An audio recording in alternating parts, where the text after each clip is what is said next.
전시 박민평 변주된 풍경은 전북 도립미술관의 네 번째 전북미술사 연구 시리즈입니다.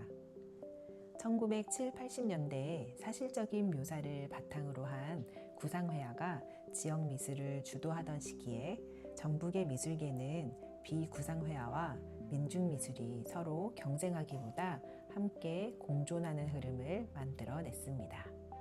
이번 연구 대상인 박민평은 비구상과 구상 사이를 자유롭게 넘나들며 갈등보다는 화합 속에서 전북 미술의 다양성과 개별성을 굳혀나간 인물입니다. 박민평은 1940년 전북 부안에서 태어났습니다. 1950년에는 홍익대 회화과에 입학했지만 개인 사정으로 서라벌 예술대학으로 옮겨 졸업했습니다. 당시 한국 미술계는 앵포르메를 비롯한 전위적인 추상, 네오다다 등 실험 미술이 활발히 도입되던 시기였습니다. 그래서 박민평의 초기 작품은 앵포르멜에서부터 세잔식 정물화 그리고 구상회화까지 매우 넓은 스펙트럼을 보여줍니다. 졸업 후 그는 군산과 익산에서 미술교사로 일했습니다. 1971년 전주 성심여중고등학교에 부임하면서 본격적으로 작품 활동에 몰두할 수 있었지요. 이때부터 지역의 산과 해바라기를 많이 그렸는데 형태를 단순화하고 강렬한 색을 써서 독특한 풍경화를 만들어 갔습니다. 원근감이 거의 사라지고 직관적인 색을 쓰는 등 여러 변주를 시도한 것이 특징입니다. 1980년대에 들어서면서 그의 화면에는 오직 산만이 중심에 자리하게 됩니다. 강렬한 대비와 단순화가 어우러져 생면추상 같은 독특한 풍경화로 발전했습니다.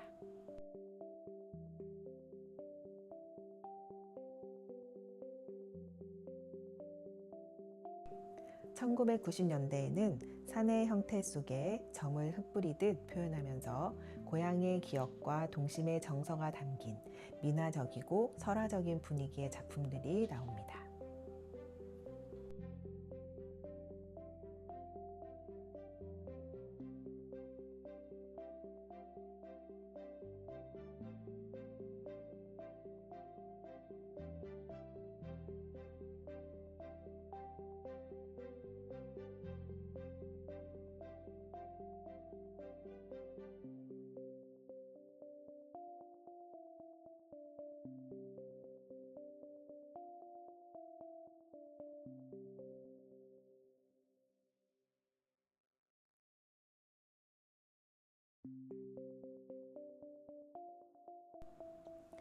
(2000년대에는) 산의 형태를 여백 속에 담아내거나 계절의 색을 반영해 색조를 조정하는 등 또 다른 변화를 이어갔습니다.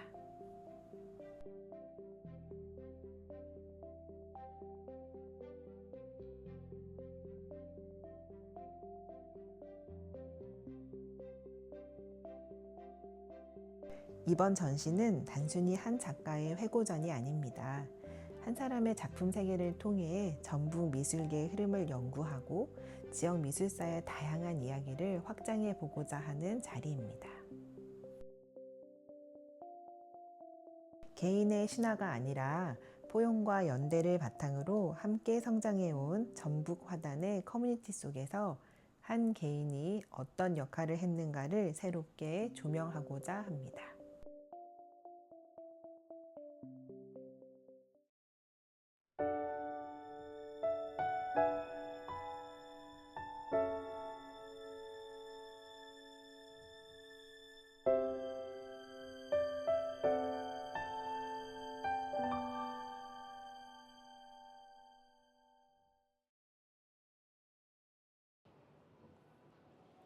안녕하십니까. 저는 고 박민평 화백님 아들인 박용지라고 합니다. 저는 특별히 이 그림을 선택한 이유는 보통 캠퍼스에 그림을 그리는데 이 그림 같은 경우는 아버지께서 이제 은박지에 그린 그림이셔가지고 좀 그림보다는 그 재료의 어떤 좀 특이함을 좀 느꼈습니다. 그리고 보통 은박지라고 하면 그 이중섭 작가분의 그 담뱃갑을 상상을 많이 하게 되는데, 물론 그분보다 후에 그려진 그림이기는 하겠으나, 보통 이제 캠퍼스에 그리는 재료에 그리는 그림에서 아마도 아버지께서 특별히 뭔가 그 도전이라고 할까? 아니면 좀 색다르게 무언가를 좀 하고 싶었던 그런 열정이 좀 이 당시에 있지 않았을까, 그런 생각을 해봅니다. 허나 제가 이 작품은 태어나기 전에 아버지가 그린 그림이셔가지고 그 뜻은 정확하게 파악은 못 하겠는데, 지금은 은박지나 호일들이 되게 많이 구할 수 있는 그 재료들인데, 제가 알기로는 이 당시에는 은박지나 호일 같은 게 구하기가 되게 힘들었어 가지고, 아마 이 재료를 구하기 위해서 서울 용인까지 가셔서 직접 이렇게 구매하신 걸로 알고 있거든요. 그래서 이 당시에 그런 어떤 열정이 보태져서 아버지가 한 70년 중후반, 80년대 초반에 어떤 작품 활동들이 좀 활성화가 됐다고 좀 그런 생각을 하는데, 아마 이 당시에 어떤 이런 열정들이, 그 에너지들이 축적돼서 이렇게 나오지 않았나, 그런 생각을 하면서 좀 재료상 이렇게 좀 특이한 그림이어서 이 그림에 좀 많은 관심을 갖게 되었습니다. 이 작품은, 아버지 작품은 이제 내 꿈이 자란 곳인데, 아마도 아버지께서 부안에서 태어나시고 그리고 또 모든 그림들이 아버지께서는 그 자기가 자란 고향에 대한 그 풍경으로 그림을 많이 그리신 걸로 알고 있는데, 지금 이 작품 같은 경우는 되게 제가 보기에는 아버지 그림이 좀 어두운 색채도 많았었는데, 지금 이 그림 같은 경우는 색채가 너무 화사하고 그리고 아마추어 입장에서 봤었을 때 되게 잘 그렸다. 이제 보통 그림 같은 경우는 좀 저희가 이해하기 좀 난해한 경우도 많은데, 좀 이 그림 같은 경우는 좀 잘 그렸다. 제가 이제 어렸을 때 아버지 이제 전시회장을 친구들이랑 초등학교 때 가다 보면 창피한 경우가 좀 많았거든요. 화가 나는 사람인데 그림을 왜 이렇게 못 그렸을까? 이게 그림일까? 나도 그릴 수 있을 것 같은데? 그러니까 어렸을 때는 마치 이렇게 사진처럼 그림을 그려야 되게 잘 그린 사람? 그래서 참 친구들 데리고 다니기가 어느 때는 좀 창피할 때도 이렇게 있었는데, 이제 지금 이제 나이를 먹어서 보니까 이런 느낌이구나. 그 와중에도 이 그림 같은 경우는 너무 색감도 좋고, 또 잘 못 접해봤던 그런 이제 그림이어서 좀 이 그림을 소개하고 싶은 생각이 들었습니다. 안녕하세요. 저는 고 박민평 화백 큰딸 박은정이라고 합니다. 제가 개인적으로 이 금만평화라는 작품을 제가 좋아하는데요. 이 김제 그 황금 들녘을 아마 저희 아빠가 드라이브 하시는 걸 좋아하셨는데, 그곳을 이렇게 드라이브 하시면서 이 풍경이 너무 아름다워서 아마 이 화폭에 담으신 것 같아요. 그래서 저도 이 그림을 보면서 아빠도 이런 나와 비슷한 마음으로, 생각으로 이렇게 화폭에 담고 다른 분들도 같이 이걸 느꼈으면 좋겠다 싶어서 이렇게 표현하시지 않았었을까 생각을 해봅니다. 안녕하세요. 고 박민평 화백님의 둘째 딸 박영경입니다. 이번 전시회를 통해서 아버지 화실에서 오래된 70년대의 작품을 마주하게 됐는데요. 이 그림을 통해서 아버지가 그동안 가까운 산만을 저는 그동안 봐왔는데, 먼 원거리의 산을 보면서 되게 평온한 느낌을 많이 받았고요. 이 전시회를 통해서 이렇게 한 자리에서 연대기적인 산을 볼 수 있어서 되게 뜻깊은 전시회 자리인 것 같습니다. 전 서양화라고 있는 박종수라는 사람입니다. 저하고 박민평 화백의 관계는 70년대 중반부터 지금 돌아가실 때까지 쭉 같이 그룹 활동을 한 40여 년 같이 했고 또 같이 형 동생처럼 이렇게 가까이 살았던 분입니다. 그래서 제가 오늘 이런 자리에서 박민평 선생의 작품에 대해서 이야기를 하게 됐습니다. 박민평 화백의 작품은 고향을 모티브로 한 풍경화들이 많습니다.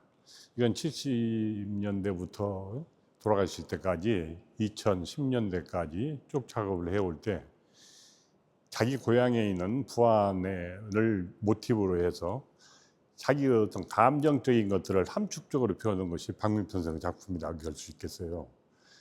특히 그 중에서는 큰 덩어리로서 대형을 상력시키면서 현대적인 어떤 문인화풍 어떤 얘기들을 그런 것들을 담아서 공간을 비우면서 큰 덩어리로 표현하는 부분이 박민평 선생의 작품이라고 했습니다.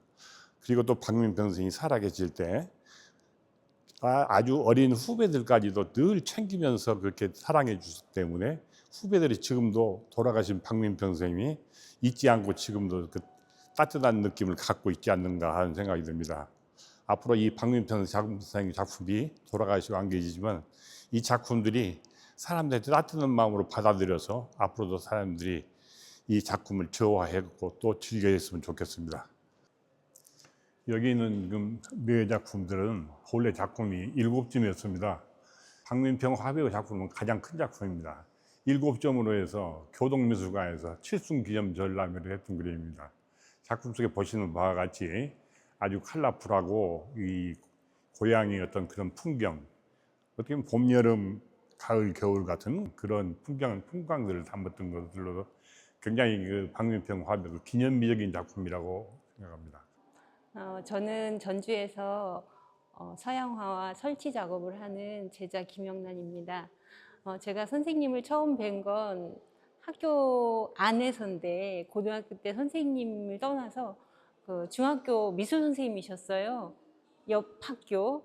근데 제가 청소하러 그 강당 옆에 선생님 작업실을 가면서 선생님에 대한 그림과 선생님의 작업하는 모습을 몰래 훔쳐보다가 해바라기 시리즈도 보게 되고 내가 앞으로 어떻게 작업을 해야 할 것인가를 생각하게 되고 작가의 길을 걷게 해주신 그런 분이십니다. 박민평 선생님은. 그래서 지금 이 작품도 그때 제가 창문 너머 까치발 딛고 몰래 훔쳐봤던 그림 중에 하나인데 서신에서 전시를 하신다길래 흔쾌히 제가 구입을 했고 소장하고 있다가 이번 전시에 제 그림을 얼른 가져가시라고 하기사님한테 말씀드리고 전시하게 되었고요. 아무튼 우리 선생님 전시를 이렇게 하게 되어서 너무 반갑고 기쁘고 고맙습니다.